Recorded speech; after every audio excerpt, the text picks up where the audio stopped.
स्वागत है आप सभी का। जल्दी से सभी लोग कनेक्ट हो जाओ।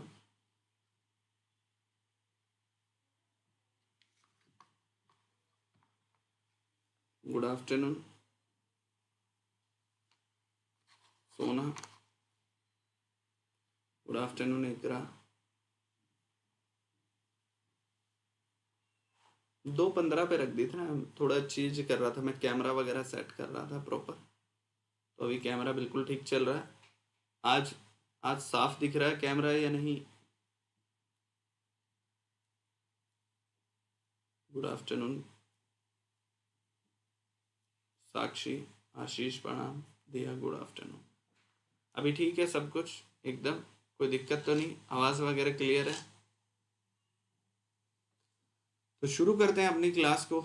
तो इकोलॉजी की अपनी क्लास है, आप सभी जानते हैं। तो आज का हमारा क्या टॉपिक रहेगा वो मैं आपको बता देता हूँ।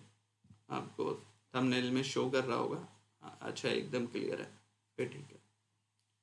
तो आप सभी को पता है, आप लोगों की रिक्वेस्ट पे इकोलॉजी में लेकर आ रहा हूँ इकोलॉजी। और आप सभी जानते हैं ये 2024, 25, 26 जो भी एग्जाम दो, बेस वही रहेगा। बस करंट के कुछ मुद्दे बदल जाएंगे, बाकी सब कुछ सेम रहेगा, कुछ नहीं बदलेगा, सारी चीज़ें सेम रहेगी। थोड़े बहुत मुद्दे चेंज होते हैं, वो होते ही हैं। चलिए शुरू करते हैं अपनी क्लास। ये सब मैं करा चुका हूँ, इंट्रोडक्शन आपको दे ही दिया था, बायोडाइवर्सिटी क्या है सब कुछ मैं आपको बता चुका हूँ। आज मैंने दूसरा कैमरा लगाया। आज मोबाइल का कैमरा मैंने सेट किया है लैपटॉप में। गोरा तो मैं हूँ, वो तो ऐसे ही नहीं दिखता हूँ। चलिए, तो आज जानेंगे हम जैव विविधता वाले हॉटस्पॉट के बारे में जानेंगे। आपको पता ही है भारत में कितने हैं? भारत में कितने हैं? 4 है ना? 4 है ना? कितने? 3 है, 4 है हॉटस्पॉट?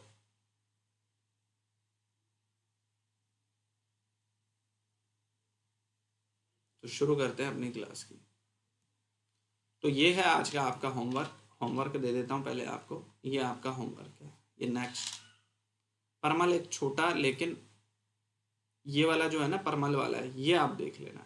ये वाला अविकसित जिला है, ठीक है? एक छोटा लेकिन अविकसित जिला है। तो ये आपका क्वेश्चन है। तो ये जिले से संबंधित आप सभी जानते हो, केस स्टडी में किसी कंपनी का आपको चेयरमैन बना देते हैं, आपको कहीं का जिला अधिकारी बना देते हैं, कुछ कुछ बना देते हैं। हाँ, केस स्टडी पे ही मैं क्लास ले रहा हूँ, बिल्कुल अभी लूँगा, आप चिंता मत करो, अभी मुझे लेनी है। ठीक है, अभी मैं बताऊँगा। ये ज्योग्राफी है, वो वाली केस स्टडी बताऊँगा ना अभी। जो लास्ट वाली जो केस स्टडी थी ना, उसके बारे में मैं बताऊँगा। ये तो आपका होमवर्क है। तो ये वाला आपका होमवर्क है, बड़ी केस स्टडी है, इसको आप आराम से पढ़ लेना। ये इतनी बड़ी केस स्टडी है, तो इसको आप एक बार अच्छे से पढ़ लेना। ये वाला आपका क्वेश्चन है, ठीक है? एकदम बढ़िया, एकदम बढ़िया। अभी देख रहे हो ना क्या हुआ, हरियाणा के सीएम ने अपना इस्तीफा दे दिया, है ना? अभी इलेक्टोरल बॉन्ड पे भी स्टेटमेंट आना है सुप्रीम कोर्ट का। कल सीए लागू कर दिया, है ना? और आज सीएम चेंज कर दिया। सीएम चेंज करके आज नायाब सिंह सैनी को सीएम बना दिया हरियाणा का, ठीक है? अभी देखना, अभी और भी बदलाव होते रहेंगे। Good afternoon Ruby. अभी कई बदलाव होंगे। तो ये आपका होमवर्क है, इसको आप लोग देख लेना, ठीक है? हाँ, बाकी साल से चुपचाप बैठे हैं, इलेक्शन से पहले सब कुछ लागू कर देना है, ताकि वही समस्या आ जाए ना। चलिए कोई बात नहीं, सरकार की अपनी मर्जी है, जो मर्जी करे, हम उसमें कुछ नहीं कर सकते। तो जैव विविधता हॉटस्पॉट के बारे में आज हम जान लेंगे, क्या होता है, किस तरीके से ये काम करता है, और इसकी परिभाषा क्या होती है, इसको किस तरीके से मापा जाता है। आज एक एक करके पूरा डिटेल में हम इसको जान लेंगे। देखो, एक बात याद रखना, जैव विविधता हॉटस्पॉट वो क्षेत्र है, इसमें दो चीजें होती हैं, मैं आपको बता देता हूं। एक तो क्या, जो जीवन से समृद्ध है, मतलब जहां पर सबसे ज्यादा विविधता है, मतलब वहां पर क्या है, जीवन है, एक अच्छा खासा स्वच्छ जीवन वहां पर मौजूद है, लेकिन वो विनाश की दृष्टि से बहुत जोखिमपूर्ण है। इसमें दो बातें आई है। एक तो वो समृद्ध है, जैव विविधता के रूप में समृद्ध क्षेत्र है।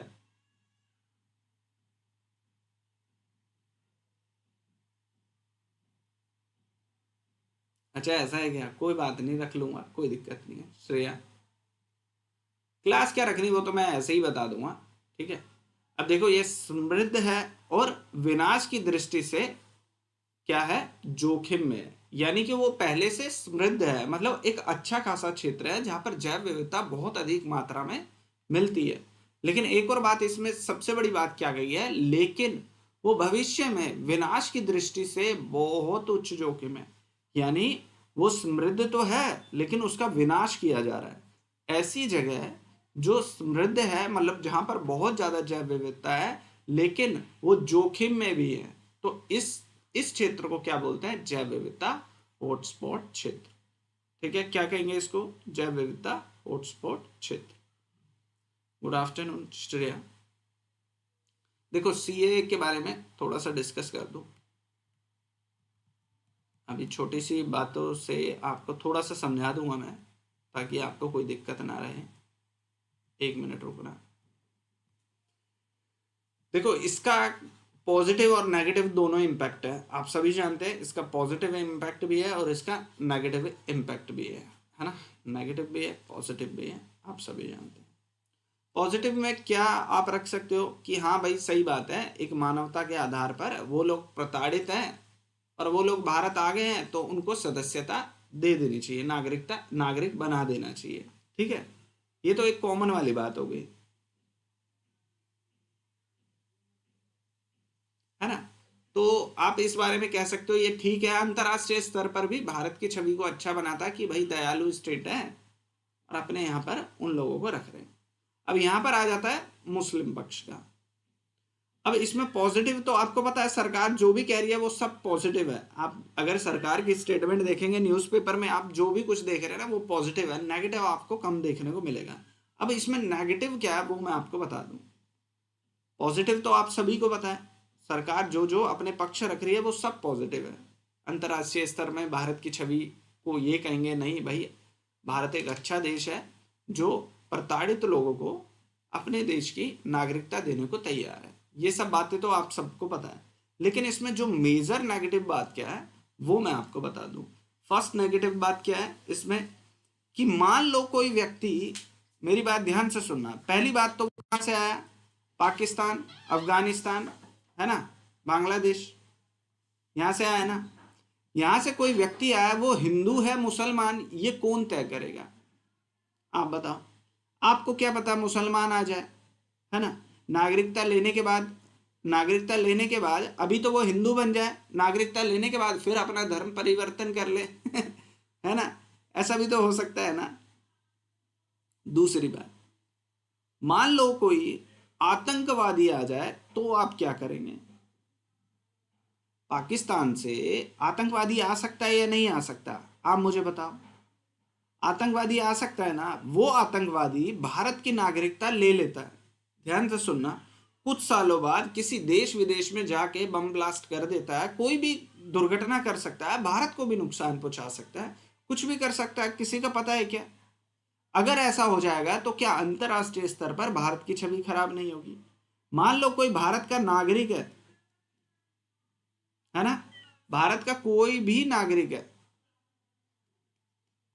कोई भी भारत का नागरिक है, अगर वो आ जाता है, नागरिकता मिल जाती है और अंतर्राष्ट्रीय स्तर पर कोई इन एक्टिविटी में वो पकड़ा जाता है, तो आप क्या करोगे, आ गई ना समस्या।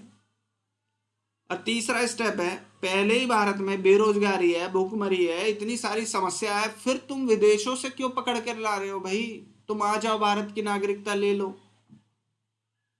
पहले अपने घर को तो चला लो। एक बात बताओ, आपके माँ बाप के 4 बच्चे हैं, है ना, पहले इन चारों को खाने को नहीं मिल रहा है, ये पहले ही कुपोषण के शिकार है ना, फिर आप कह रहे हो नहीं मैं 4 बच्चे और गोद लूंगा आप समझ रहे हो, ये तो बेचारे बर्बादी हो रहे हैं, इन 4 को और बर्बाद कर दोगे तुम, है ना।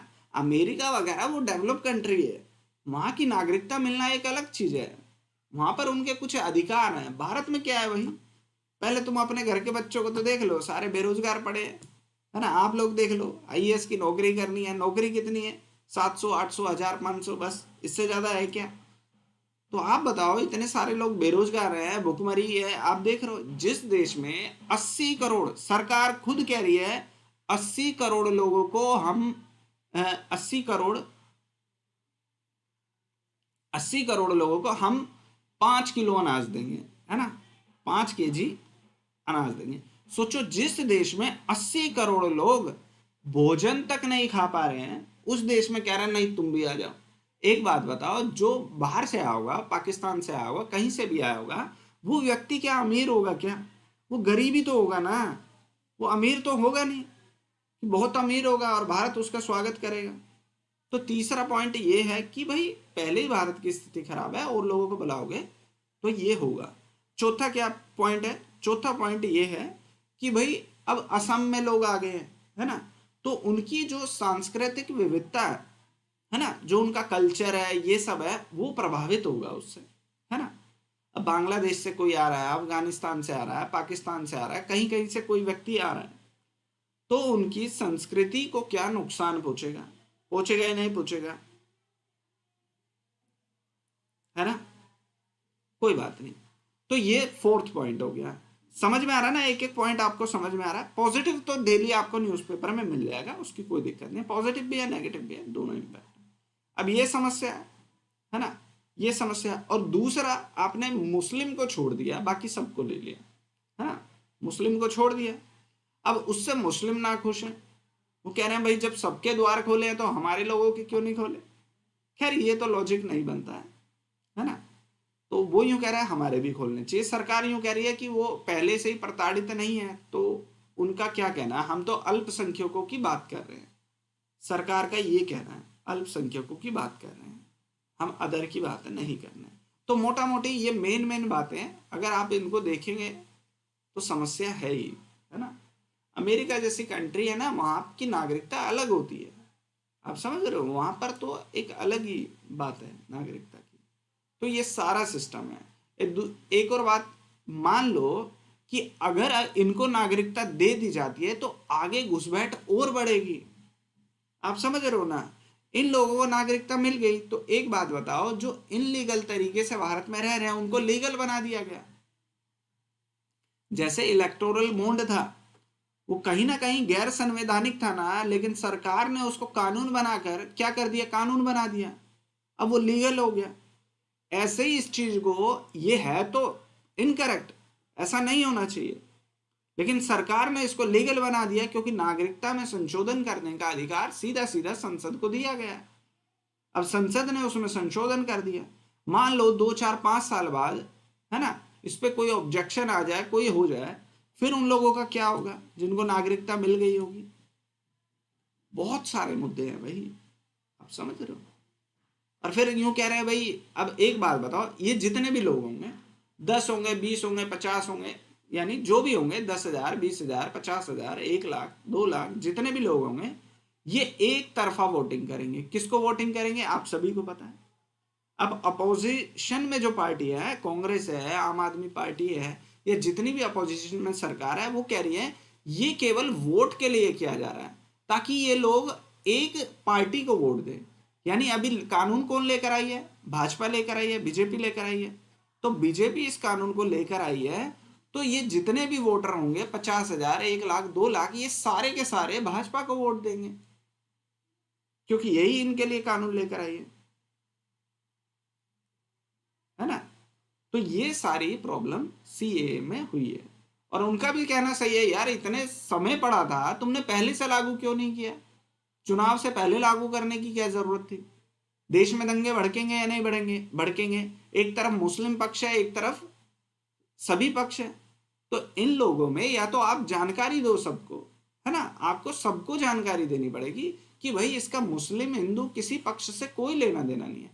पहले ही लोगों में अभाव कम है जानकारी का सीए को लेकर, और ऊपर से चुनाव से पहले आपने कर दिया। अभी देख रहे हो ना, दंगे वगैरह होने शुरू हो जाएंगे।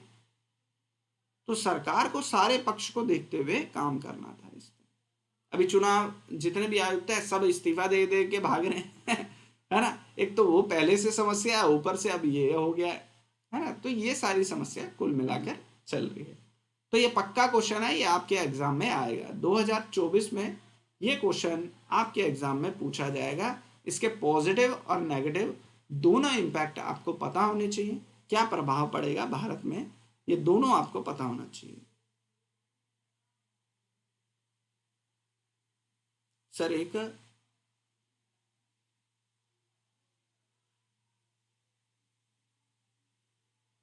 हाँ, समुदाय तो गुस्सा में रहेगा ना, बिल्कुल रहेगा।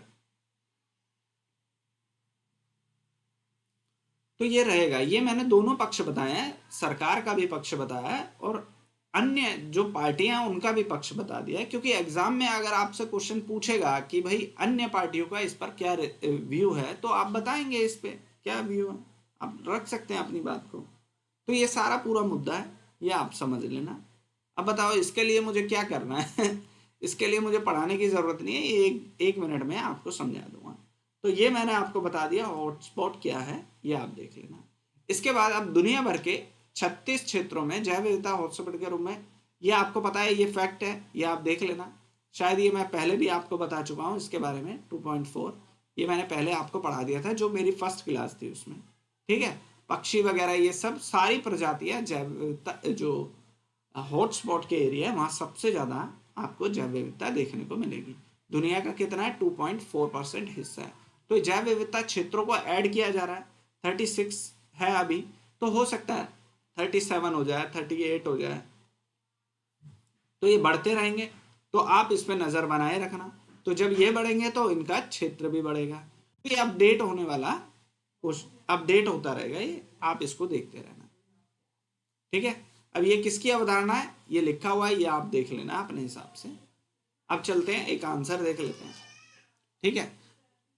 अब एक आंसर देख लेते हैं। अब मुद्दे क्या है अभी देख लेते हैं। नगर निगम वाला था ना आपका,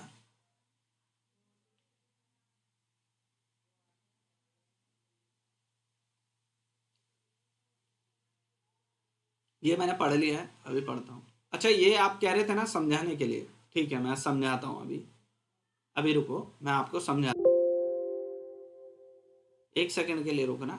आप लोगों ने कहा था ना सर आप हमें इसके बारे में समझा देना, तो वो अभी समझा देता हूँ मैं।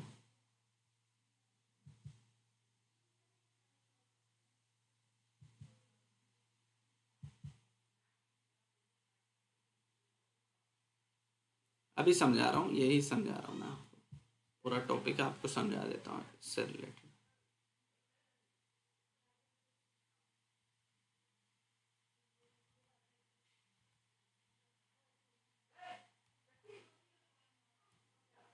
देखो सबसे मेन, देखो आपको क्या करना होता है, इसमें मेजर चीजें पढ़नी होती है। जो मेन चीजें केस स्टडी में सबसे बड़ा रोल होता है, जो सबसे मेन कैरेक्टर है ना वो आपको पता होना चाहिए। एक तो मेन कैरेक्टर क्या है कि आप एक नगर के निगम आयुक्त हैं, है ना, आप आयुक्त हैं, यानी आप क्या है, आयुक्त है। तो आपको अगर ग्राफ बनाना हो तो आप ग्राफ भी बना सकते हैं, जैसे ऐसे करके कोई भी ग्राफ आप बना लो इसमें, जैसे ऐसे करके कोई भी ग्राफ बना लो। केस स्टडी ऐसे लिख दो, केस स्टडी, इसमें एक दे दो यहाँ पर निगम आयुक्त, यानी मैं ब्रैकेट में लिख दो निगम आयुक्त, है ना, ऐसा कर दो। यहाँ पर जो भी 4 या 5 करेक्टर दिए हुए हैं आप उनके नाम लिख सकते हो। अगर बड़ा क्वेश्चन हो तो आप ऐसे कर सकते हो, जितने भी करेक्टर दिए हुए हैं आप नाम लिख दो और उसको सबसे पहले यहाँ लिखो ऊपर में, उस करेक्टर को आप प्रेजेंट कर सकते हैं, कोई दिक्कत नहीं। अगर वर्ड लिमिट कम हो तो आपको ऐसा करना है, अगर वर्ड लिमिट आपके पास पूरी है तो आप पॉइंट टू पॉइंट लिख देंगे ऐसे करके। ये भी एक अच्छा तरीका है, जो आपको ठीक लगे आप उस हिसाब से लिख लेंगे। मैंने आपको बता दी। दूसरी बात, सबसे जरूरी होता है आप पढ़ो उसको, केस स्टडी को। अब ये कह रहा है, एक एक करके पढ़ते हैं। अब इसमें करेक्टर में क्या कह रहा है कि आपकी छवि जो है, आपकी छवि लिखा हुआ लेकिन छवि होता है, छवि एक अत्यंत ईमानदार और कर्तव्यनिष्ठा अधिकारी की है। यानी इसमें एक सबसे इंपॉर्टेंट बात बताइए कि आप जो हो ना, आप यानी कि मैं जो हूं, मैं एक ईमानदार और कर्तव्यनिष्ठ अधिकारी हूं। इसका मतलब मेरा जो करेक्टर दिया गया है केस स्टडी में वो एक अच्छा करेक्टर दिया गया है ना। जो भी निगम आयुक्त है वो एक अच्छे करेक्टर वाला है। आपके नगर में एक विशाल कोई मॉल बन रहा है ना, निर्माणाधीन है, यानी मॉल बन रहा है, कोई भी मॉल बन सकता है, जिसमें बड़ी संख्या में दैनिक मजदूरी पाने वाले श्रमिक कार्यरत है। यानी उसमें श्रमिक, भाई मॉल बनेगा तो श्रमिक तो काम करेंगे ना। मानसून के दौरान एक छत का बड़ा हिस्सा नीचे गिर जाता है, जिसमें 4 श्रमिक जो होते हैं वो मर जाते हैं। अब इसमें देखना, इसमें मेन क्या है।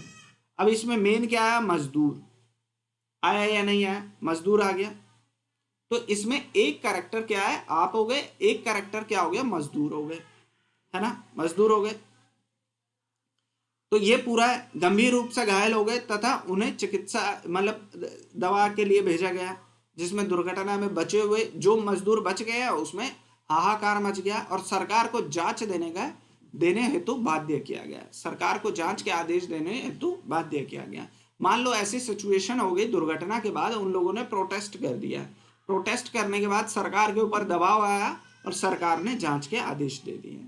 तो ये समझ में आया पूरा कैरेक्टर। इसमें अभी तक हमें दो मेन कैरेक्टर मिले, एक मैं जो आयुक्त हूं और दूसरा लेबर जो वहां पर काम कर रही है या जो लेबर मर गई है। अभी दो कैरेक्टर इसमें मेन में आए। और तीसरा अगर आपको मेन लाइन लिखनी है तो आप लिख सकते हो मॉल का निर्माण, जो ये मॉल बनाया जा रहा है ना, इसका निर्माण है ना, ये थर्ड पे आप रख सकते हो, वैसे इसकी जरूरत नहीं है। दो मेन कैरेक्टर हैं अभी तक। अभी आगे करते हैं। आप प्रारंभिक जांच में इनके विसंगतियों का खुलासा हुआ है, यानी जो प्रारंभिक जांच हुई है उसमें पता लगा है कि यहाँ पर बहुत सारी कमियां थी जिसके कारण वो छत जो है वो गिर गई है। निर्माण में लाई गई सामग्री की गुणवत्ता गुणवत्ता क्या लिखा हुआ है, अच्छा निम्न गुणवत्ता की थी, यानी जो वहां पर मटेरियल यूज किया गया, सीमेंट यूज किया गया, कंक्रीट यूज किया गया, वो लो क्वालिटी का था। ये बात आपको समझ में आई। अब आगे क्या कह रहा है कि अनुमति थी लेकिन अतिरिक्त, हाँ देखो अब यूं कह रहा है इसमें एक अतिरिक्त निम्न तल का निर्माण किया गया है, यानी अंडरग्राउंड में इसको बनाया गया है, एक एक्स्ट्रा बनाया गया है। निगम इंस्पेक्टर, अब देखो इसमें अगला रोल किसका है, निगम इंस्पेक्टर। अगला रोल किसका है, अगला कलेक्टर, अगला जो करेक्टर है वो क्या है, निगम इंस्पेक्टर। तो उसकी बात आई है, इसके द्वारा समय समय पर अनदेखा किया, मतलब ये जो इंस्पेक्टर है इसने अनदेखा किया इसको। अपनी जांच के दौरान पाया गया कि मास्टर प्लान में, यानी जो एक मास्टर प्लान होता है किसी भी चीज को, किसी भी मॉल को अगर हम बनाते हैं उसका पहले एक मैप बनाया जाता है, उसके बाद उस पर कंस्ट्रक्शन का काम होता है।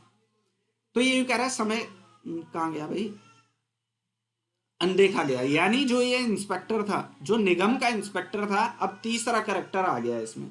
निगम का जो इंस्पेक्टर है ना उसने नजरअंदाज किया किस चीज को, काम को, यानी कि इसकी देखरेख में काम चल रहा था और इसने उसको नजरअंदाज कर दिया। ठीक है, तीसरा करेक्टर आपको मिला। अपनी जांच के दौरान आपने पाया कि मास्टर प्लान में जो हरित पट्टी होती है, ठीक है, उसके साथ भी छेड़छाड़ हुई है। मेन देख लेते हैं हम। अब देखो अगला आया निगम आयुक्त के द्वारा की गई, है ना, एक मिनट रुकना।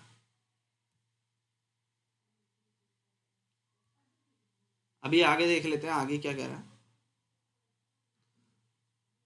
पूर्व निगम आयुक्त, अभी देखो आप नए नए आए हो, अब इसमें एक चीज देखना, मॉल के निर्माण में ये सबसे इंपॉर्टेंट बात है, पूर्व निगम आयुक्त द्वारा की गई थी। अभी इसमें देखो जो सबसे बड़ा जो रोल आपको दिखेगा, क्योंकि निगम आयुक्त तो आप खुद ही हो, है ना। अब आपको लगेगा निगम आयुक्त की अगर कमी है तो उसने ऐसा डिसीजन क्यों दिया। अब यहां पर जो सबसे मेन इंपॉर्टेंट बात है वो ये है, इसको देखो, पूर्व की बात कर रहा, पूर्व में जो निगम आयुक्त था उसके द्वारा दी गई थी, जो न केवल आपका वरिष्ठ था, यानी जो निगम आयुक्त, अब आपको लिखना पूर्व निगम आयुक्त। अब एक और कैरेक्टर आपको मिल गया, क्या, पूर्व निगम आयुक्त। अब इसमें कितने कैरेक्टर हो गए, 4 कैरेक्टर हो गए। पहला आप हो गए, आप निगम आयुक्त हैं, उसके बाद मजदूर हो गया, उसके बाद ये इंस्पेक्टर हो गया, निगम इंस्पेक्टर, और उसके बाद पूर्व निगम आयुक्त, यानी कि जो इसको बनाने का निर्माण कार्य जो दिया गया था पूर्व निगम आयुक्त ने दिया गया था, और वो आपके वरिष्ठ थे और पेशेवर रूप से, यानी कि आप उसको बहुत अच्छे से जानते हैं और आप उसके मित्र भी हैं, यानी कि जो पहले निगम आयुक्त रहा था वो आपका एक अच्छा मित्र भी है और आप उसको जानते भी हैं। अब इसने पूरा कैरेक्टर समझाया आपको, इसमें तो कोई दिक्कत नहीं है, ये आराम से बता रहा हूं, इतना टाइम नहीं लगता पढ़ने में, उसमें मेन आपको पढ़ना होता है, आपका डायरेक्ट आंसर आ जाएगा। यानी पहली जांच में अगर आपने देखा, पहली बार अगर आप देख रहे हैं, जो सारी चीजें आप देख रहे हैं उसमें आपने देखा कि नगर निगम के अधिकारियों निर्माणकर्ताओं के बीच में एक क्या है, साठ गांठ है, आपको एक चीज देखने को मिली कि निगम आयुक्त और निर्माण, यानी निगम आयुक्त और निर्माण, जो निर्माण कर रही है कंपनी, उनके बीच में क्या है, साठगांठ है। आपके सहकर्मी पर जांच को मंद गति से, यानी कि अब आपके ऊपर दबाव है कि आप जांच गति को मंद गति से चलाएं, है ना। आपके ऊपर क्या दबाव है, आप जांच को आराम से चलाएं। जो निर्माणकर्ता कंपनी है, कोई व्यक्ति भी हो सकता है, कोई कंपनी भी हो सकती है, व्यक्ति भी। तो जो निर्माण करता है वो क्या है, एक प्रभावशाली व्यक्ति है। अब क्या कह रहा है, वो एक शक्तिशाली है, मंत्री का निकट है, रिश्तेदार है, ये सब कैरेक्टर आपको दे दिया है। अब आपको क्या कहा है कि आपको एक बड़ी राशि दी जाएगी, आप इसको रफा दफा कर दो। वो यह भी इशारा करता है कि इसका शीघ्र निपटारा नहीं किया जाता तो कार्यालय में कोई आपके विरुद्ध यौन उत्पीड़न कार्यस्थल अधिनियम पोश एक्ट के तहत मुकदमा आपके खिलाफ दर्ज करा देगा। अब आपके सामने ये समस्या है, ये देख रहे हो ना, ये जो है ना, ये समस्या, इसमें स्टोरी आपको बताई गई है। क्या स्टोरी है, पहले जो पहला पैसेज, जो पहला आपको पैराग्राफ मिला, उसमें आपने देखो, ये पहला पैराग्राफ है, पहला, इसमें आपको थोड़ी जानकारी मिली। सेकंड पैराग्राफ में आपको मेन जानकारी मिल गई है, यानी दो पैराग्राफ में उसने आपको स्टोरी बताई। इसमें आपको 4 कैरेक्टर मिले, है ना। ये बात आपको समझ में आई, 4 कैरेक्टर मिले तो आपको पूरी स्टोरी समझ में आएगी। अब मेन जो नैतिक मुद्दे हैं ना, वो नैतिक मुद्दे आपको इस पैराग्राफ में मिले हैं। आपके सामने क्या नैतिक मुद्दे हैं, है ना। अब इसमें क्या पूछ रहा है, अब क्वेश्चन पे आते हैं। अब आपसे पूछ रहा है कि नीति परक मुद्दे की विवेचना कीजिए। अब इसमें नीति परक मुद्दे क्या हैं, अब आपके सामने बहुत सारे मुद्दे हैं, आपको जांच करनी है ना, जांच करनी है। आप ईमानदार हैं, सत्यनिष्ठा है आपके अंदर, सारे गुण हैं। या तो आप क्या करो, या तो इसकी बात को मान लो, है ना, या तो एक बड़ी रिश्वत लेकर आप इस मामले को रफा दफा कर दो, है ना, ये भी हो सकता है। या फिर जांच को आप धीरे धीरे चला सकते हैं ताकि वो अपना निर्माण भी करता रहे और जांच भी धीरे धीरे चलती रहे। अब दो तो मैंने बता दिए। या फिर आपके सामने एक और ऑप्शन है, उनके खिलाफ एक्शन लें, एक्शन तो ले सकते हैं ना। तो ये पूरे नैतिक मुद्दे आपके सामने हैं। अब आपको जो करना है आप कर सकते हो, इसमें कोई दिक्कत नहीं। पहला क्वेश्चन आपसे पूछा है कि जो नीति परक मुद्दे हैं उनकी विवेचना कीजिए। तो कौन कौन से नीति परक मुद्दे हैं ये आपके सामने मैंने आप बता दिया, ठीक है। इस परिस्थिति में आपके पास कौन कौन से विकल्प हैं। अब आपके पास जोन से विकल्प है, आप बता दो। ये सारे विकल्प ही हैं आपके पास, है ना, ये सारे आपके पास विकल्प हैं जितने भी हैं। या तो आप एक्शन लो या फिर आप उनके साथ साठगांठ भी कर सकते हो। अब आपको क्या निर्णय लेना है, अब आप क्या करेंगे, आप उसके बारे में बताओ। अब आप क्या करेंगे, या तो आप यौन उत्पीड़न के मामले से बचना चाहते हो तो आप पीछे हट जाओगे। तो सीधी सी बात है, पता आपको सब है कि आप जांच करोगे, कार्रवाई करोगे, उनके खिलाफ एक्शन लोगे, सब पता है आपको, है ना, सब पता है, बस लिखना ही नहीं आता है। यही मामला है ना। अगर आप केस स्टडी को पढ़ेंगे ना, आप खुद जानते हैं कि आपको क्या लिखना है इसमें, है ना। बस लिखते हुए हाथ कांपते हैं। आप सब लोग अच्छा लिखते हो, गलत नहीं लिखते हो, बस उसको एक मैनेज नहीं कर पा रहे हो आप, है ना। मैनेज करने में समस्या है, आंसर करने में समस्या नहीं है। आप बहुत अच्छे से लिख पाते हो, कोई दिक्कत नहीं है ना। ऐसे ही हर केस स्टडी में जो मेन रोल होता है ना, आप करेक्टर को पकड़ो। इसमें मेन 4 करेक्टर हैं जो आपके आसपास घूम रहे हैं। वो 4 करेक्टर ही आपको मदद देंगे लास्ट में आंसर में। जो भूमिका आपको लिखनी होती है वो करेक्टर से लिखनी होती है ना। तो उसके बाद आप पूरे आंसर को लिख सकते हैं। पहले आप विकल्प लिखो, विकल्प के बाद जो आपको बेस्ट विकल्प लगता है आप उसके साथ चले जाओ। नेगेटिव आप कितने मर्जी लिख दो, लेकिन कम से कम एक ऐसा पॉजिटिव व्यू लिखना जिसके साथ आप अपनी हामी भरो कि हाँ मैं ऐसा करूंगा।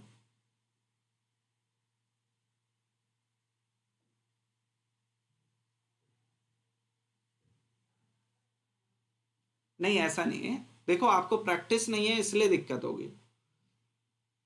जब आप प्रैक्टिस कर लोगे ना, फिर आपको दिक्कत नहीं होगी। जब तक आप नहीं करोगे तब तक आपके सामने समस्या बनी रहेगी। आप लगभग 20-25 केस स्टडी सोल्व कर लो पीवाईक्यू की, प्रीवियस ईयर की, जो मैं आपको करा रहा हूँ। उसके बाद आप देखना आपका जो एटीट्यूड है ना वो बदल जाएगा। अब आप अपने आप को ऐसे ही महसूस करेंगे कि आपके सामने इस तरह की सिचुएशन आ जाए तो आप उसको कैसे हैंडल करेंगे, है ना। तो ये पूरी केस स्टडी है, इसको ऐसे ही करते हैं। एक बार रिपीट करने को बोला है तो रिपीट आप सभी को पता है, ये मानसून के दौरान छत गिर गई है, ये तो पूरी स्टोरी उसने बता दी भाई। छत गिर गई है, उसमें मजदूर मर गए हैं, है ना, उसमें मजदूर मर गए हैं।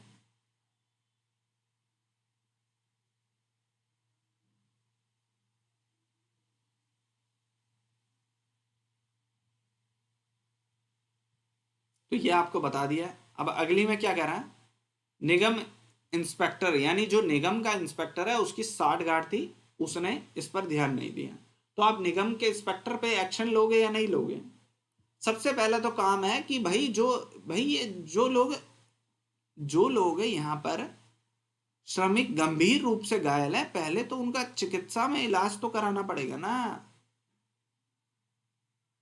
पहले उनका इलाज कराओ, वहां पर जांच करो कोई और व्यक्ति तो नहीं दबा हुआ है ना।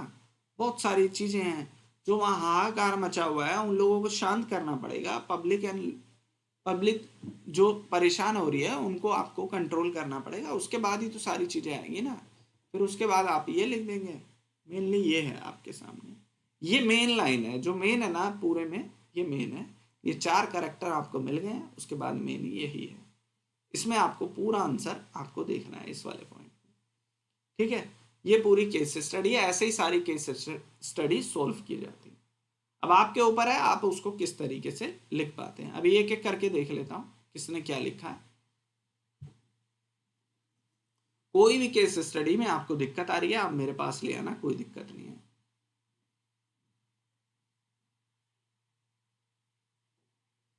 अब देखो, जैसे इन्होंने कहा ना अनदेखी की जाए, मतलब आप अनदेखी कर सकते हैं, है ना।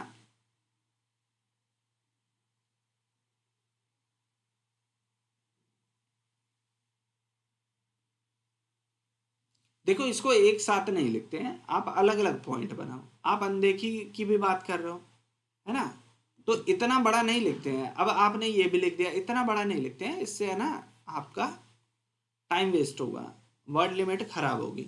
तो एक एक पॉइंट में आप लिख दो, एक पॉइंट में आप लिख दो कि आप साठगांठ कर सकते हैं, दूसरे पॉइंट में आप लिख सकते हो जैसे यहाँ लिखा हो ना, संबंधों को बरकरार रख सकते हैं। ये लिखने की जरूरत नहीं है, आप केवल ये लाइन लिख दो। पहला विकल्प है कि प्रारंभिक जांच सामने आई तमाम विसंगतियां, यानी जो भी कमी थी आप उसको अनदेखा कर सकते हैं, बस इतना लिख दो, है ना। नीचे का मत लिखो, वो बकवास है, वो लिखने की जरूरत नहीं है। मेन मेन पॉइंट लिख दो बस आप।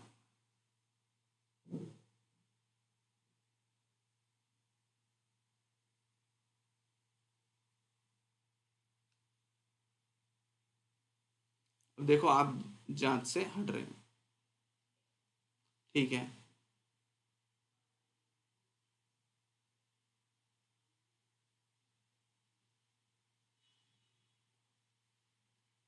ठीक है, ये भी ठीक है।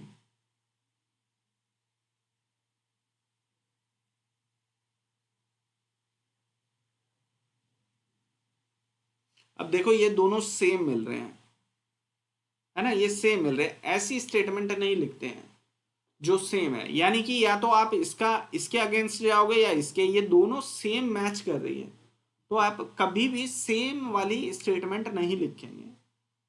आप मान लो 4 स्टेटमेंट लिखते हैं, 4 स्टेटमेंट में आप 3 स्टेटमेंट को कमजोर ही लिखना पड़ेगा आपको। अगर आप 3 में से 2 बिल्कुल अच्छी स्टेटमेंट लिख रहे हो तो आपके सामने ही दुविधा खड़ी हो जाएगी कि उन 4 में से आप 2 के साथ नहीं जा सकते, एक के साथ आपको जाना है ना। तो स्टेटमेंट ऐसी लिखो, 3 ऐसी लिखो जो उसमें दे रखी है, उसमें जो दे रखी है 3 वो लिखो। जैसे उसमें मेजर मेजर जो जो माइनस पॉइंट दिए हुए हैं आप उसको तीनों स्टेटमेंट में लिख दो। एक बढ़िया स्टेटमेंट लिखो जिसमें आप उसके साथ जा सको। ठीक है।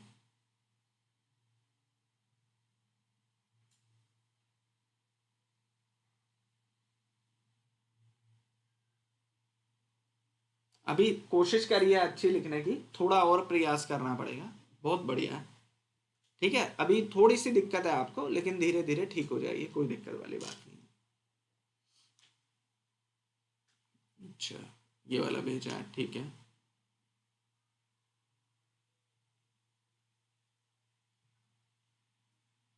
ठीक है। ठीक है, बिल्डर है। ठीक है, लेबर्स। बहुत बढ़िया, ये देखो कितने अच्छे से लिखा है, बहुत शानदार, ये अच्छा लिखा है। ठीक है, ये बढ़िया लिखा हुआ है।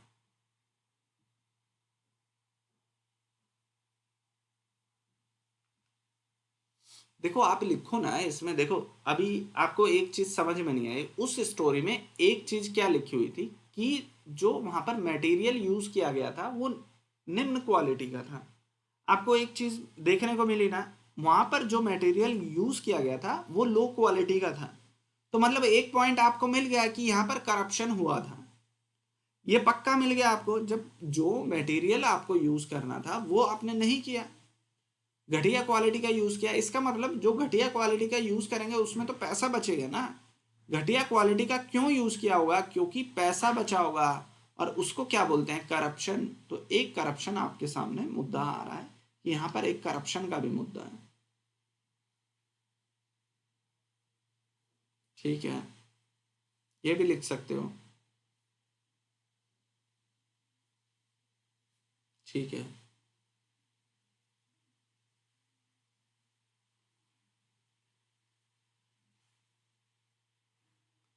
देखो अभी थोड़ा बढ़िया नहीं लिखा है, लेकिन कोई बात नहीं, फिर भी ठीक है। ये वाला पॉइंट मेरे को सबसे बढ़िया लगा, ये पॉइंट अच्छा है।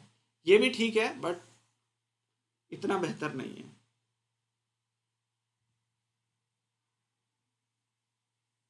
इतनी गहराई में, ओहो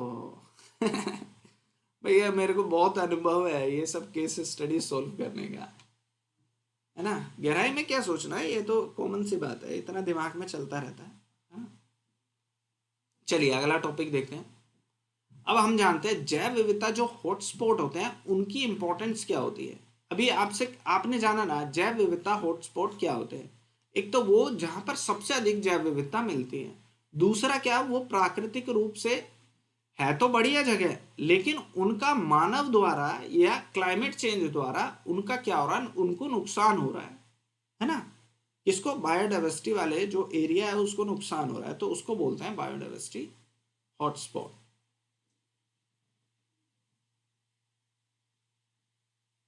अच्छा, इसकी इंपॉर्टेंस, तो इंपॉर्टेंस देख लो इसकी क्या क्या है। प्रजातियों का संरक्षण करता है, ठीक है। एक स्वस्थ पारिस्थितिकी तंत्र का विकास करता है, बिल्कुल सही है। प्राकृतिक संसाधनों का संरक्षण करता है, बिल्कुल सही है। प्रदूषण के नियंत्रण को नियंत्रण करने में मदद करता है, बिल्कुल। जो हॉटस्पॉट होते हैं ना, ये ग्रीन एरिया होते हैं, तो ये क्या करते हैं, प्रजातियों का संरक्षण भी करते हैं। वहां पर जितनी भी प्रजाति है, कोई भी प्रजाति हो, उन सबकी ये रक्षा करते हैं, है ना। और क्या करते हैं, जो हमारा इकोसिस्टम है उसको बनाए रखते हैं, उसको डेवलप करते हैं, आगे उसको बेहतर करते हैं। प्राकृतिक जो संसाधन है, हमारे पेड़ पौधे लकड़ी वगैरह जितने भी हैं, उनका भी संरक्षण करते हैं। प्रदूषण को नियंत्रण करने में मदद करते हैं। मान लो दिल्ली में प्रदूषण ज्यादा है ना, और आप देखेंगे ईस्टर्न वेस्टर्न घाट जो है, हिमालय जो है, तीनों है, इधर भी और इधर भी। तो ये क्या करता है, ये इस वाले एरिया को क्या करता है, फिल्टर करता रहता है। ग्रीन एरिया क्या करता है, इनको फिल्टर करता रहता है। जो पोल्यूशन ज्यादा हो रहा है, तो भारत में कहीं ना कहीं पोल्यूशन को सोखने की भी तो जगह है ना। तो वहां पेड़ पौधे ग्रीनरी ज्यादा है, तो वो क्या करती है, प्रदूषण को नियंत्रण करती है। वह कई प्रजातियों का निवास स्थान है। तो यहाँ पर जो हॉटस्पॉट जगह होगी, यहाँ पर अनेकों प्रजाति आपको मिल जाएगी। सांप की कई तरह की प्रजाति, है ना। जंगली गधा, ये वो ना जाने कितनी प्रजाति, कीटों की, पतंगों की, हर चीज की आपको यहाँ प्रजातियां मिल जाएगी। वह खाद्य स्रोत प्रदान करते हैं। अब जंगलों से हमें कई सारे खाद्य स्रोत मिलते हैं। औषधि दवा वगैरह ये सब भी हमें कहाँ से मिलती है, फॉरेस्ट एरिया से हमें मिल जाती है, हॉटस्पॉट वाले एरिया से। तो ये सारी क्या है, ये इसकी इंपॉर्टेंस है। अब यही आपसे पूछ लेगा निम्न में से कौन से जैव विविधता हॉटस्पॉट के लिए जरूरी नहीं है, ऐसा लिख देगा। हाँ में लिख देगा तो ये सारे पॉइंट लिखने, और ना में लिखेगा तो ना का भी हम देख लेते हैं। अब जैव विविधता को खतरा किन चीजों से है। अब अगला क्वेश्चन आपसे यही पूछेगा जैव विविधता को खतरा किस चीज से है, आप ये तो बताओ नुकसान क्या चीजें कर रही हैं जैव विविधता को।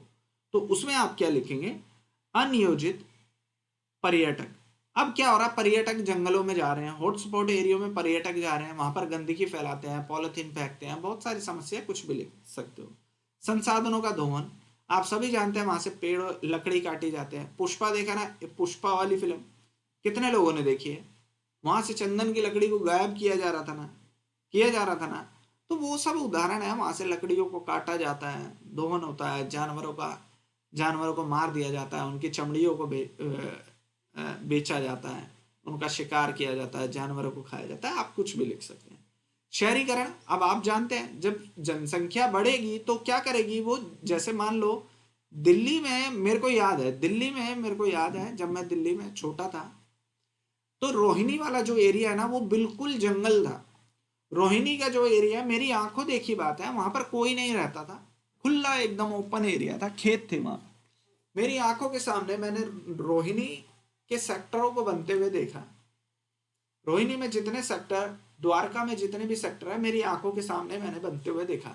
वहां बिल्कुल ओपन एरिया था, लेकिन वही सरकार की मंशा है ज्यादा प्रॉफिट कमाना, तो सरकार ने प्रॉफिट के चक्कर में वो सारी चीजें किस लिए दे दी, शहरीकरण को दे दी, शहरीकरण को दे दी, वो सारी चीजें शहरीकरण को दे दी। तो उससे क्या होगा, जो फॉरेस्ट एरिया होगा वो धीरे धीरे कम हो जाएगा। ये शहर है तो इसके आसपास क्या होगा, शहर धीरे धीरे बड़ा होता जाएगा, बड़ा होता जाएगा, और इसकी चपेट में मान लो ये क्या है, ये हमारा हॉटस्पॉट एरिया है। तो ये शहर अगली बार जब बड़ा होगा तो ये हॉटस्पॉट के एरिया को भी निगलता चला जाता है। और जब शहरीकरण बढ़ता है तो उसके लिए हमें कंक्रीट की जरूरत होती है। आप सभी जानते हो अरावली रेंज को खोद खोद के क्या कर दिया गया है, कंक्रीटों के लिए जो हम बदरपुर का इस्तेमाल करते हैं, जो सीमेंट वगैरह का हम लोग इस्तेमाल करते हैं, वो सब अरावली रेंज के जो जंगल है वहां से माइनिंग करके उसको निकाला जाता है, खोद खोद के पहाड़ों को काट काट के वहां से हमारे लिए जिन फर्श पे हम जिस मार्बल का हम इस्तेमाल कर रहे हैं, उस मार्बल का इस्तेमाल हम कहाँ से करते हैं, उन्हीं को काट के लगाया जाता है। तो ये सारे कृषि, आप सभी जानते हैं एग्रीकल्चर बड़ी तेजी से बढ़ रहा है। औद्योगिक खनन, तो उद्योग भी इसमें पीछे नहीं हटा है। अभी मार्बल हमें चाहिए तो कहाँ से मिलेगा, पहाड़ों को काट के ही तो निकाला जाता है ना मार्बल। तो ये सारे मुद्दे हैं, ये सब क्या है, जैव विविधता हॉटस्पॉट के लिए क्या है, ये बहुत बड़ा खतरा है। तो ये सारी चीजें आपको समझनी है। अब कूल स्पॉट के बारे में भी जान लेते हैं, ये इतना इंपॉर्टेंट तो है ही, फिर भी हम जान लेते हैं। कूल स्पॉट को दुनिया के अंतिम आश्रय के रूप में परिभाषित किया गया है जहां संकटग्रस्त प्रजातियों की उच्च संख्या अभी भी विद्यमान है। मतलब ऐसे एरिया जहां पर जो संकटग्रस्त प्रजातियां हैं वो उच्च पे हो, मतलब हाईएस्ट हो, जहां पर जो जैव विविधता वाली प्रजातियां हैं उनकी उच्च संख्या अभी भी विद्यमान है, यानी संकट की। वहां पर जितने भी जीव जंतु हैं उनकी जो प्रजातियां हैं वो खतरे में है अभी भी, तो उसको बोलते हैं कूल स्टॉक। यह सुरक्षा के परिणाम हो सकते हैं या स्थिर निवास, जो उनका निवास स्थान है, निवास स्थान के कारण हो सकते हैं, जिन्हें भी हो वो खतरे की बात कर रहा है। तो ये कूल स्टॉक के बारे में ये कह रहा है, कूल स्टॉक के बारे में। तो ये है कूल स्टॉक। अब देख लेते हैं एक आंसर, इसमें क्या लिखा हुआ। हाँ, तो ये है कूल स्टॉक में अमेजोन, वर्षावन, एंडीज वगैरह ये सब क्या आते हैं, ये सब उसके हिस्से के पार्ट है। तो वहां उनको खतरा है भाई, वो सब आते हैं। अभी देख लेते हैं अगला क्वेश्चन।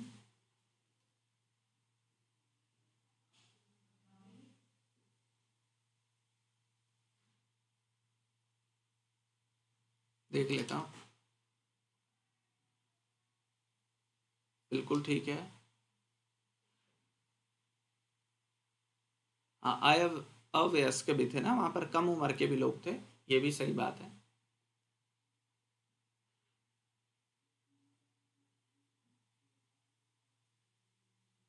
देखो जो उनको मुआवजा तो दिलाना है, लेकिन जो लोग अभी जख्मी है उनका इलाज भी तो कराना है ना, वो भी आप लिख सकते हो। इतने सारे मत लिखो, मेन मेन लिख दो, ठीक है, मेन मेन लिख दो।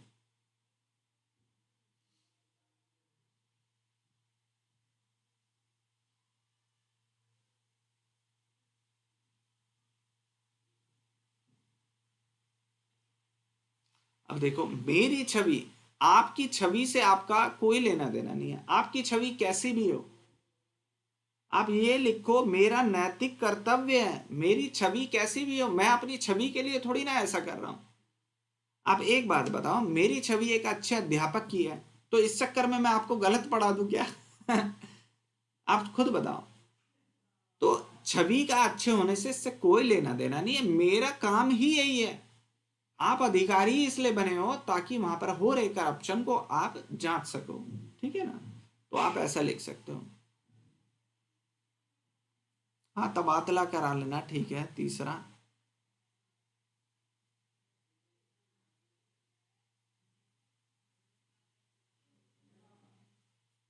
ठीक है।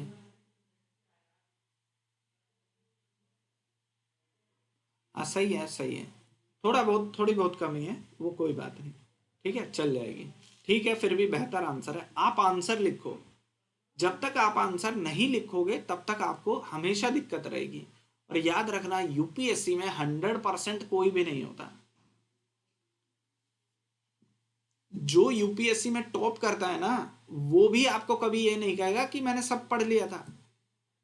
एग्जाम से पहले वो भी रोता रहता है, मेरा ये भी नहीं हुआ, ये भी नहीं हुआ। कोई भी यूपीएससी के सिलेबस को फॉलो नहीं कर पा रहा है, क्योंकि सिलेबस इतना बड़ा है, हर व्यक्ति नहीं पढ़ सकता उसको। तो आप घबराओ मत, जितना भी करो अच्छे से करो, है ना? तो यूपीएससी कभी भी आप 100% नहीं कर पाएंगे, ये आप भी जानते हैं।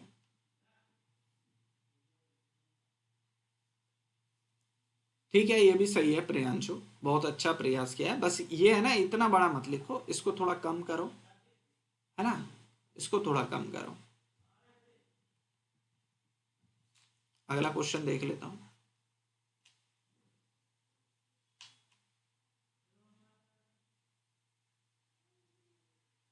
हाँ ठीक है, समाज भी लिख सकते हो, बिल्डर, सरकारी कर्मचारी। सरकारी कर्मचारी में तो आप भी तो आ गए ना, निगम आयुक्त भी तो सरकारी कर्मचारी है ना। सरकारी कर्मचारी की जगह आप निगम कर्मचारी लिख सकते हो।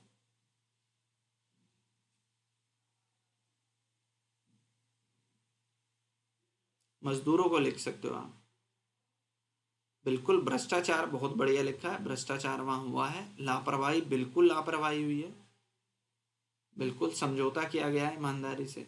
शोषण भी किया गया है, बिल्कुल। बच्चों का लिखो ना, वहां पर बच्चों को भी तो लगाया गया है ना काम में, वो भी लिख सकते हो आप। उसका उदाहरण भी लिख सकते हो, ये चाइल्ड एक्ट के खिलाफ है, मजदूर जो बाल मजदूर लगा रखे हैं, वो भी तो एक बहुत बड़ी समस्या है ना।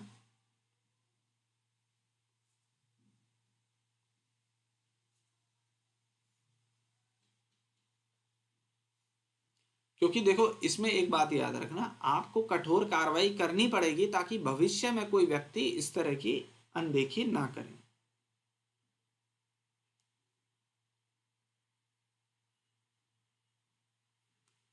इसमें भी थोड़ा बेहतर करना पड़ेगा, इसको अपडेट करो।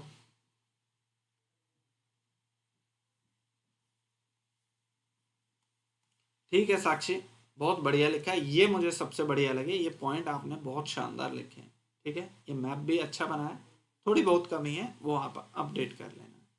इसको थोड़ा सा और अच्छे से लिखने की कोशिश करना, ठीक है ना? 6-7 पॉइंट मत लिखो, 4 पॉइंट लिखो बहुत है, 3 या 4 पॉइंट लिखो, इससे ज्यादा मत लिखो, फिर आपके लिए समस्या हो जाएगी। वर्ड लिमिट है ना, फिर आपके लिए समस्या हो जाएगी। अब जानते हैं हम जैव विविधता का जो संरक्षण है ना, जो जैव विविधता का संरक्षण है, उससे हमें क्या फायदा होगा। जैव विविधता का हमें संरक्षण करना है तो हमें क्या बेनिफिट होगा उससे।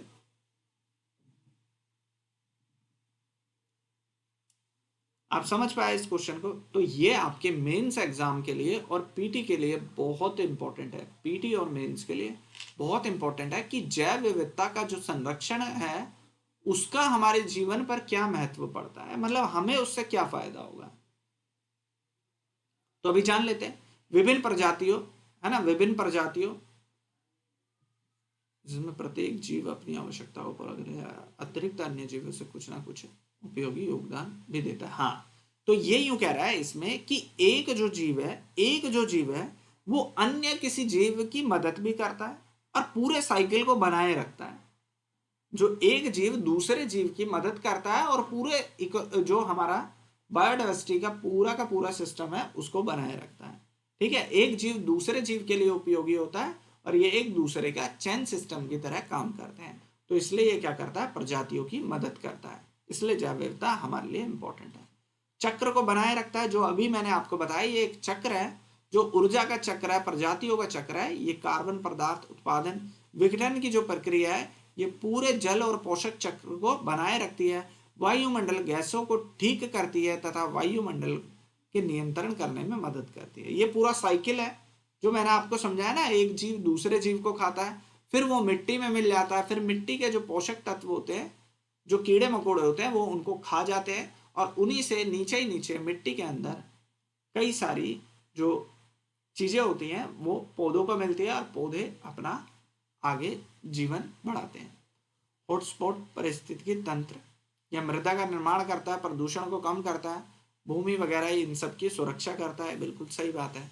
तो ये हॉटस्पॉट जितने भी एरिया हैं ये क्या करते हैं, वहां पर प्रदूषण को नियंत्रण करते हैं, भूमि को रिचार्ज करते हैं। ये सारे मुद्दे इसके सामने आ जाएंगे। तो इसलिए हॉटस्पॉट एरिया हमारे लिए उपयोगी है। कृषि जैव विविधता, दैनिक जीवन में जो जैव विविधता एक महत्वपूर्ण संसाधन है, लेकिन जैव विविधता का एक महत्वपूर्ण भाग क्या है, फसल विविधता। जो हम कृषि पैटर्न को फॉलो करते हैं उसमें क्या होता है, विविधता होनी चाहिए। देखो ये हॉटस्पॉट की बात नहीं कर रहा है, ये पूरे जैव विविधता संरक्षण की बात कर रहा है। अगर हम एक ही फसल को उगाएंगे तो फसलों में विविधता तो रहेगी नहीं। अब हर हर बार हम एक ही फसल उगाएंगे तो हमारे मिट्टी के पोषक तत्व भी समाप्त हो जाते हैं, वो हमारे लिए खतरनाक होता है। इसलिए फसल विविधता, जैसे कृषि जैव विविधता भी कहा जाता है, वो हमारे लिए जरूरी होती है। संसाधनों का भंडारण तो आप सभी जानते हैं, जैव विविधता के खाद्य, फार्मास्यूटिकल वगैरह ये जितने होते हैं इन सब का भंडारण भी इसी कारणों से होता है। सामाजिक सहचार्य भूमिका, कई समुदाय तथा सांस्कृतिक परिवेश में जैव विविधता के विविध पर्यावरण द्वारा प्रदान किए गए संसाधनों के साथ विकास हुआ है, इसलिए एक महत्वपूर्ण सामाजिक भूमिका का निर्माण भी करता है। यानी समाज के बीच में एक बहुत बड़ा रोल होता है समाज का। समुदाय का लचीलापन इसको बढ़ाने तथा जलवायु जो हमारा परिवर्तन है उसको भी ये कंट्रोल करता है। जैसे देखो जैव विविधता क्या करती है, केवल जैव विविधता नहीं है, ये हमारे क्लाइमेट को बनाए रखती है। जैसे कि एक बात बताओ, पहाड़ों पे आपने देखा हो ना, पहाड़ बने हुए हैं, यहाँ पर पेड़ होते हैं, आपने देखा ना, ये क्या करते हैं, जो हमारे पहाड़ों का ढलान होता है ना उसको जड़ों में पकड़ के रखती है, ये लैंडस्लाइड होने नहीं देती है। तो ये क्या करती है, प्राकृतिक आपदाओं को सहने की क्षमता बढ़ाती है और प्राकृतिक आपदाओं को क्या करती है, कम करती है। ये हमारे लिए आवश्यक है। जैसे कोई नदी है, ये नदी है, इसके आसपास पेड़ लगे हुए ना तो ये बाढ़ को रोक पाएंगे। जो बहाव है ना, बहाव को कम कर देते हैं, ये पेड़ वगैरह जो होते हैं बहाव को कम कर देते हैं और नदी का जो भयानक रूप होता है उसको कमजोर कर देते हैं। तो ये प्राकृतिक रूप से अच्छे होते हैं। जैव विविधता के हानि कुछ संक्रमण रोगों की घटना और वितरण को भी बढ़ा सकती है, जो बच्चों के लिए घातक है। अब देखो जैव विविधता को अगर हानि हुई तो जो कीट कीटाणु अभी जैव विविधता के कारण, वो आपको मैंने बताया ना, एक जीव दूसरे को खा रहा है, दूसरा जीव तीसरे को खा रहा है, तो ये साइकिल चलती रहती है। अब इन छोटे जो संक्रमण रोग होते हैं, जो छोटे छोटे सूक्ष्म जीव होते हैं, अगर इनको जगह ही नहीं मिलेगी तो ये इंसानी यानी हम लोगों को भी प्रभावित करेंगे, फिर ये हम लोगों को नुकसान पहुंचाएंगे। अभी तो जंगल में है, जंगल में ही है। जैसे एक सांप का उदाहरण ले लो, है ना, एक सांप है जो जंगल में रह रहा है ना। अब जंगल में ही हम अपना घर बना लेंगे तो सांप आए दिन हमारे घर में आएगा ना, और वो क्या करेगा, हमारे बच्चों को हमको काट लेगा, है ना। तो ऐसे बहुत सारे कीट कीटाणु वगैरह बहुत सारे होते हैं जो हमारे लिए खतरनाक होते हैं। अब देख लेते हैं।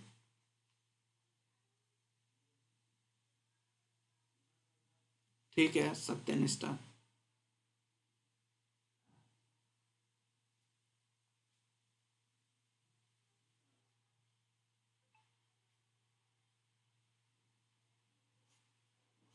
इतने मुद्दे मत लिखो, कम लिख दो।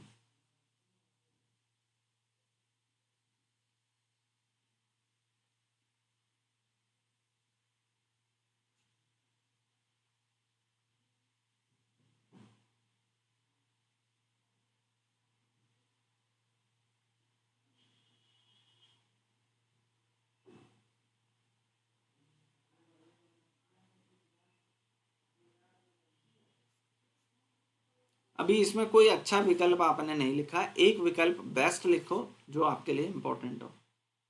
ठीक है जीतमल, आपने मेन केस स्टडी ही लिख दी है, आप सोल्यूशन नहीं दे रहे हो इसमें। ठीक है, तो आप सोल्यूशन दिखाओ, आप किस मत से सहमत रहेंगे। ठीक है, बाकी ये ठीक लिखा हुआ है, इतना बड़ा नहीं लिखते हैं, वर्ड लिमिट कम है हमारे पास, 250 वर्ड्स है। ठीक है, मैनेज करके लिखो, बाकी ठीक है। तो ये मैंने आपको पढ़ा दिया आज की क्लास। ठीक है, अब हमारी क्लास कल शुरू होगी, किसको लेकर? जैव विविधता को हानि के कारण और वन्य जीवों के लिए खतरा। अब कल हम इसको पढ़ लेंगे, आज लंबी चल गई है क्लास। तो अभी तक के लिए इतना। क्या आपको समझ में आया सभी को? मैंने केस स्टडी बहुत अच्छे से कोशिश की है आपको समझा दूं। एक बात याद रखना, एक दिन की क्लास में आप कुछ नहीं सीख पाएंगे, आपको लगातार क्लास में आना होगा, समझना होगा, तब जाके धीरे धीरे करके आपको समझ में आएगा। अभी आप बताओ, ABCD जो PYQ है, उससे आपको कुछ तो कॉन्फिडेंस मिला होगा ना, कुछ तो मिला होगा ना। हाँ, मैं बेहतर कर रहा हूं पहले से तो बेहतर हुआ होगा ना। क्यों हमेशा क्या बात होगी, 3 बजे कर दें क्या?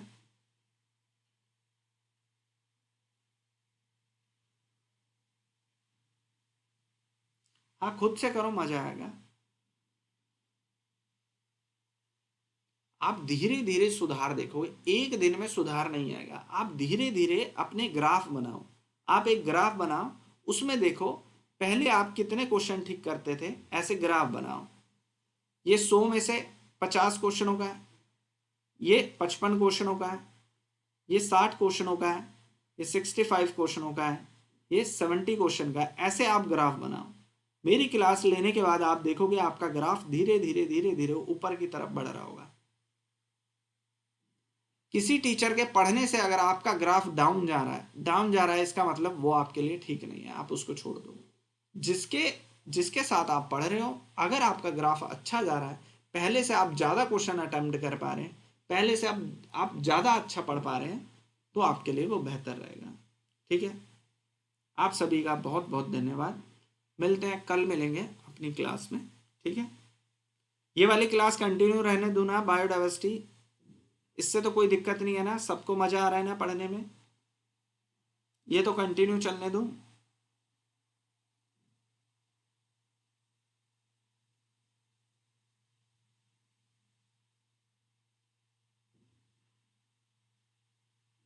ठीक है, तो इसको कंटिन्यू रखते हैं, बीच बीच में मैं आपको करा दूंगा। बहुत बहुत धन्यवाद, मिलते हैं कल।